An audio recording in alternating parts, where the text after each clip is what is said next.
I wrote down here, people who never made it are as they are because they tried, failed, and never tried again. I wrote down people who are mediocre, or I could change that word to average. People who are average are as they are because they found something that works and never try anything else. Next one is people who are successful are as they are because despite past failures, they keep trying until they found something that worked really, really well.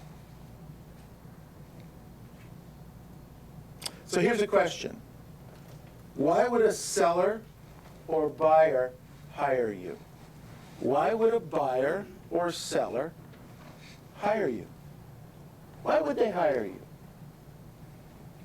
I wrote down here, they might because of your market knowledge. So write down market knowledge. They might because you're a hard worker. Maybe you don't have a lot of market knowledge, but you're a really hard worker. They might because you're really very persistent.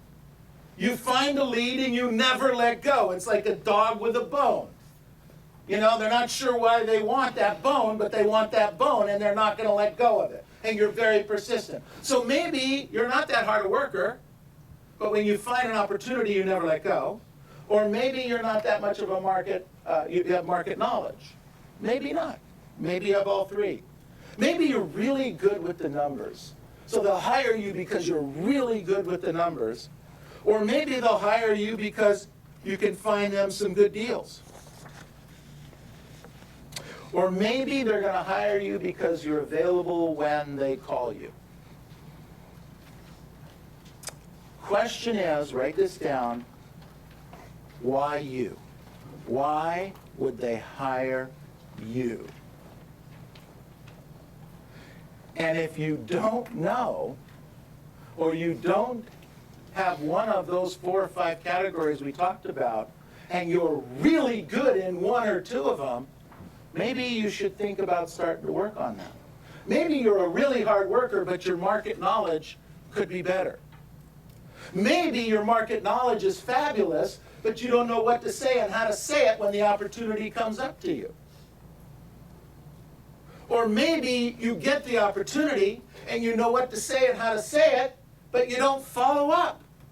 You get a lead, you went door knocking, you went phone canvassing, they said, yeah, we might want to do something in a few weeks. You put the lead in your shirt pocket or your purse or your clipboard, and then 3 months from now when you're going through stuff, you find it, you go, shoot, I forgot to call Louie.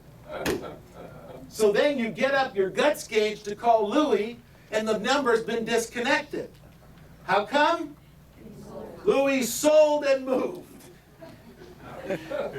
Darn Louie. How come he didn't call me? Well, actually, the truth be known, Louie was looking for your phone number, but he couldn't find it. And then he figured that since he told you to call him in a few weeks and you didn't call him, he said, well, I don't need somebody that isn't going to follow up on me. Let me ask you guys a question, just a side note just popped into my head. In your lives, in your world, buying cars, buying washing machines, buying suits and clothes, getting bids on your houses, getting a roof done, maybe working with a pastor or minister or rabbi, somebody in the church, something, whatever, maybe a hairdresser or nails. If you ask somebody to follow up with you and they didn't follow up with you, do you ever in your mind fire that person and say, you know what, I'm not going to do business with that person, I'm going to go find somebody? Has that ever crossed your mind? Absolutely. All of us have had those experiences. Ladies and gentlemen, that's what's happening to you when you don't follow up. Exactly the same thing. When you tell somebody, I will call you back at 2 o'clock, and you don't call them back at 2 o'clock, that's check 1, strike 1. You tell somebody you're going to get back to them with some numbers, You better get back to them with some numbers.